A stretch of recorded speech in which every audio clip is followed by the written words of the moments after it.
अब तो यहाँ से मैच जीतना बहुत ज्यादा कठिन है। ये अच्छा शॉट है, इससे अच्छा शॉट ये, और ये दूसरा छक्का है। मैच अभी भी बना हुआ है। यश दयाल के ऊपर दबाव बहुत ज्यादा, क्या उनके हाथ से बॉल फिसल रही है?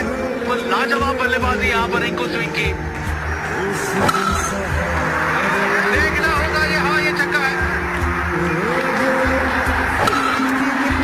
अच्छा शॉट ये, देखना होगा लामा के हाथ में, ऊपर से एक गेंदबाज शेष, अब 4 रन चाहिए। रिंकू सिंह ने बहुत ही बढ़िया कारनामा करके दिखाया अब तक केकेआर के लिए मैच में।